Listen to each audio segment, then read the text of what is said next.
It's very unsurprising that the Warriors and their young players were not able to overcome the stardom of Russell Westbrook, DeMar DeRozan, and Dennis Schroeder. A team like the Lakers can go out and get wins even if they don't have LeBron James, even if they don't have Luka, even if they don't have Austin Reeves, and even if they don't have all three of them at the same time. Good coaches find a way to win games when their stars are out, especially when you have a deep roster the way the Warriors do. So first and foremost, I'm always going to put the blame on Steve Kerr because once again, we saw a bunch of nonsensical lineups. Steve Kerr is throwing out 4-guard lineups out there to close the game against the Kings, and the defense is falling apart. Things don't make any sense. Quinten Post is surrounded by 4 guards. There was a point in that fourth quarter where the Warriors are running back in transition and there's 4 guards on the floor literally, and not a single one of them could communicate properly because Quinten Post was on Dennis Schroeder. All you have to do was do a quick switch, tell Post to go over there, one of the guards run over and guard Dennis Schroeder so that Quinten Post doesn't have to try to guard this guy from the 3-point line. Never happens. Post is stuck on an island against Dennis Schroeder, gives up an easy layup. Look at here. Undisciplined on defense. You got Trayce Jackson-Davis guarding Dennis Schroeder capably. Everybody is ball watching. Nobody's paying attention to their own man. Will Richard is just ball watching, guarding nobody. Completely falls asleep. His man cuts to the rim. Trayce Jackson-Davis cannot guard Dennis Schroeder and a cutting man at the same time, and it's a bucket. And here, yet again, Al Horford and 4 other guards on the floor. If the Warriors can just take care of getting the rebounds that they should be getting, maybe they come away with this victory. But that's pretty hard to do when you're able to get a stop and then you can't get a rebound because you got 4 guards on the floor. And let's say Al Horford did his job contesting the guy that was at the rim, but then there's nobody under the rim that can grab the rebound. Russell Westbrook has 4 offensive rebounds in this game. Why is it 4 guards on the floor all day and night? Where is Guy Santos for more floor balance? And why are there so many combination of defenders where it doesn't make sense, and there's no way for the Warriors to be really good defensively when you put out lineups like this, and like this. Okay, so now that we've gotten that out of the way, I want to talk about the individual performances of the players in this game. And if that sounds good to you, be sure to subscribe, hit the notification bell, and that like button so that this video gets out to all the Warriors fans out there. Let's get straight to it. So the Warriors actually got off to a really good start. They had a 10-point lead to begin in that first quarter. Kuminga got off to a really good start. Will Richard got off to a really good start. And they were kind of carrying the scoring load early in that first quarter. And I can't emphasize this enough. As long as Steve Kerr continues to throw out lineups that are incapable defensively, the other teams are always going to have a chance to come back, and it'll limit the Warriors' opportunities to be able to win games. And obviously it'll be that much harder for them to win any game when both Jimmy Butler and Steph Curry are missing to bail Steve Kerr out of the bad decisions that he makes. You have to think the Warriors scored 116 points in this game. That is more than good enough to be able to win a game. The problem is that they gave up 121 on the other end, and the Warriors' problems continues to be their lack of ability to defend. For example, when you throw out this 3-guard lineup, you know the Warriors' transition defense is absolutely awful this season. And when you look at a lineup like this, you can see why? Because if the majority of the guys that have to come back and transition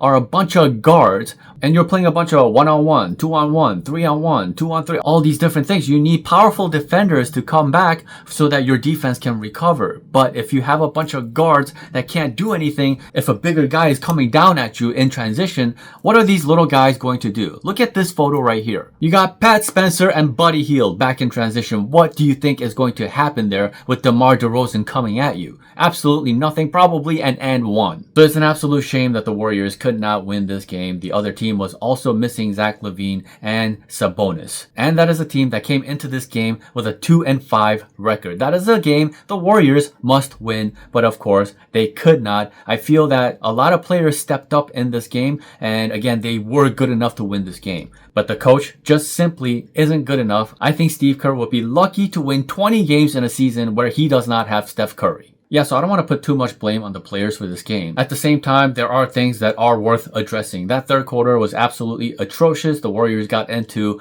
foul trouble early and often. I think they gave up something like 18 free throws in that quarter because they got into foul trouble from like the 8-minute mark, maybe even earlier than that. So everything they did thereafter was a foul, and the Kings are just living at the free throw line. At the same time, the Warriors don't have anybody that can calm things down when there's trouble on the road. See, the Warriors can come out hot and play play well in the first half, but the real game begins in the second half. The teams have gotten a feel for how things are going in that first half, and then in that second half is when the best players start imposing more of their will. And the Kings were getting that with aggression from DeMar DeRozan. Russell Westbrook was just everywhere, all over the place, triple-double machine. He was at it again tonight. A matchup between an older Russell Westbrook and Pods is not even close. Russell Westbrook was taking Pods' chains. Russell Westbrook 23 points on 9 of 13 shooting, 16 rebounds and 10 assists, dominated. And when it mattered the most in the fourth quarter, Dennis Schroeder took over, and he was miles better than Pods down the stretch. Pods hit one big shot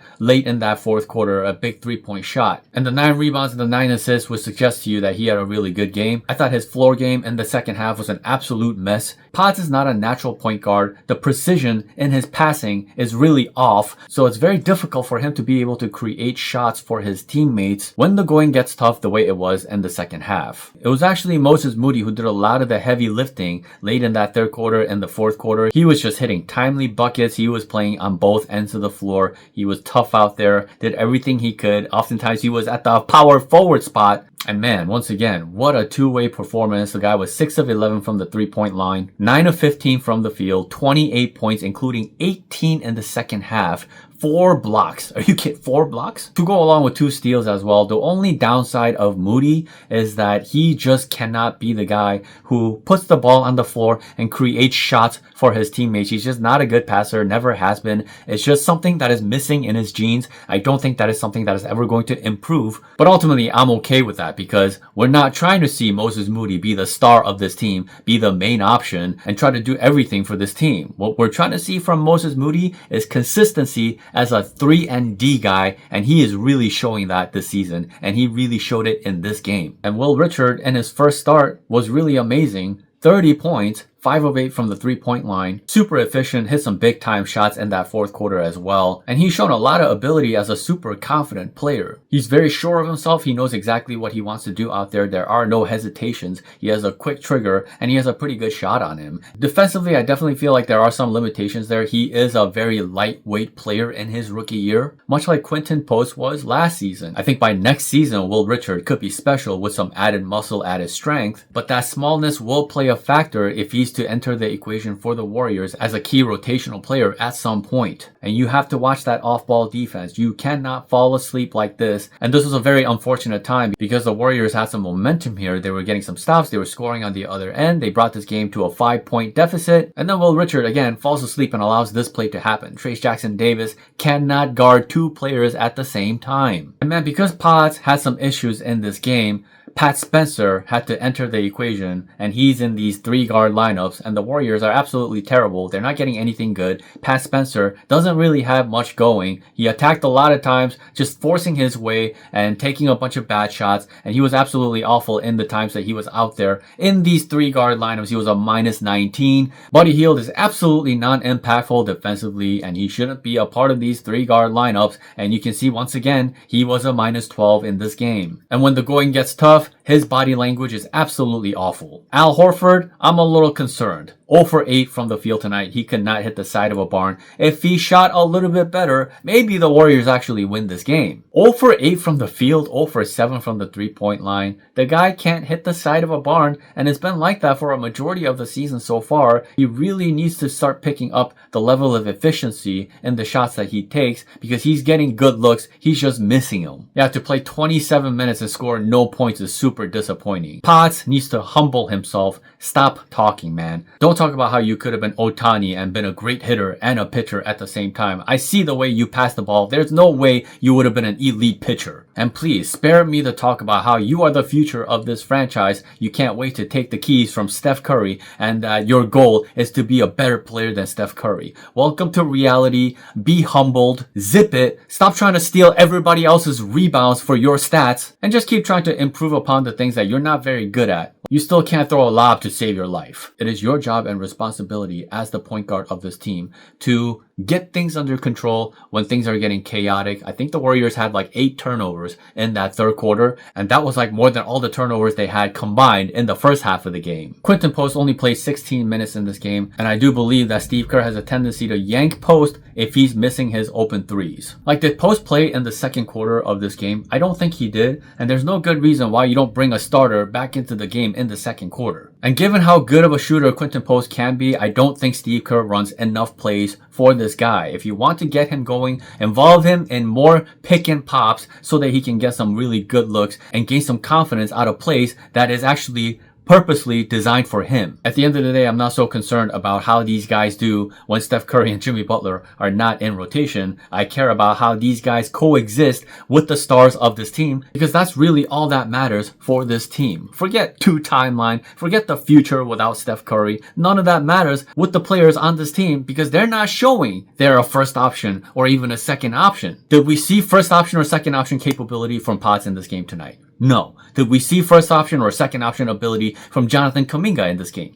No. He did a lot of his damage in the first half, and then in the second half when it mattered the most, he didn't do a whole lot. He was in foul trouble, and when he got opportunities late in the game, clutch moments where you need to step up the most and show that you can be a winning player on this team, Kuminga was really nowhere to be found. I mean, look at this possession. What is this possession? You have Dennis Schroeder on you. What is this? The game is super close. The Warriors must score here. And Kuminga burps up this random 3. And it's not even close. It's a complete clank. Look at this one. Under 30 seconds left in the game. The Warriors are down by 3. This is a must-score situation. Kuminga pump face goes downhill against DeMar DeRozan. Comes to a stop and actually completely sheds DeMar DeRozan. DeMar DeRozan is on the ground, nowhere to be found. But Kuminga is completely unaware. And he fades away from the rim when there's nobody at the rim. All he had to do was take a step in and go for a layup, but he takes this ridiculous fadeaway shot guarded by nobody, and the shot unfortunately is not even remotely close. Look, good players make money in winning moments and in clutch time and do things that help your basketball team win games. And unfortunately tonight, Kuminga had a golden opportunity to show everybody that he can help the Warriors win games when their stars are sitting, and he showed that he cannot do that. And as a matter of fact, when it's time to win a game, he becomes pretty unreliable. And this is part of the reason why I didn't want him closing the previous game, and that's why Steve Kerr sat him and closed with Moses Moody instead, and they were able to take care of business. More games like this from Kuminga, and it's not going to be very long before Moses Moody takes his spot in the starting lineup next to Jimmy Butler, Draymond, and Post. And if that happens, if Kuminga ends up on the bench again, you can forget about him being on this team before this season is over. They need to move him because he's worth $23 million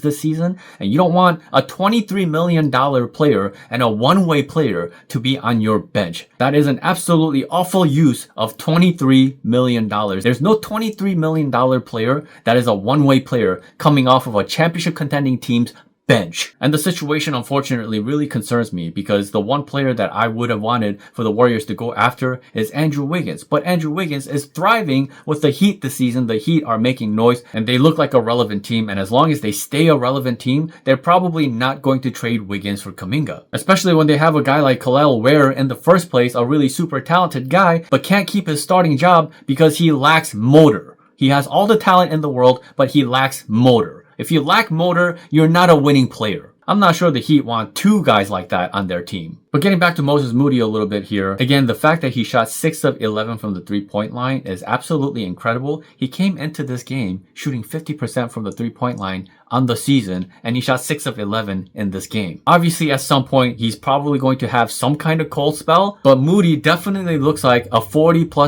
3-point shooter this season. And if he's shooting 40+% from the 3-point line, that is powerful for the Warriors. That is dangerous. And his ability to shoot them in high volume while showing the potential defensively that he's shown already. I mean, we may potentially be looking at the development of another Klay Thompson-like player. Obviously nowhere near as deadly as Klay Thompson as a 3-point shooter, but Klay Thompson in his peak was a reliable 3-point shooter, secondary scorer, and one of the better POAs in the league. Moses Moody falls short of prime Klay, but what he's showing right now is that he may just be like a tier below Klay Thompson. And that is pretty damn good. He's showing he can be a high volume 3-point shooter. He has the ability to be aggressive to the rim and be a scorer on top of being a shooter. And his defense is more tenacious than ever. So what we saw from tonight, again, from Moses Moody was super duper encouraging for this team, for the long-term outlook. And while I don't think that Pods is necessarily a starter or a closer for this team, I do think that he's more than good enough to be a secondary guy as long as he's kept at the point guard spot and you limit the 3-guard lineups. He can absolutely be a positive contributor for this team off the bench, at least until Melton gets back, and then we'll see what happens. And Will Richard, his future with this team looks very promising. He probably will eventually replace the role of GP2 if he keeps this up. Not quite sure about his long-term role for this season, but I do think that he's already better than Buddy Hield. And he probably should be in rotation over Buddy Hield. Buddy Hield, I don't think is useful for this team on most nights, and he should be off this team as soon as possible. So it's quite sad. The Warriors are back to being 5-4, and they're back to being very close to mediocrity with a lot of road games coming up. Steph Curry is very ill right now. We don't know when he's going to be back. And Jimmy Butler's back. We don't know what's going to happen with that and how long it's going to be before he feels completely fine from that. But I will say this. I've seen the light on what the Warriors can be if their starting lineup is Steph Curry,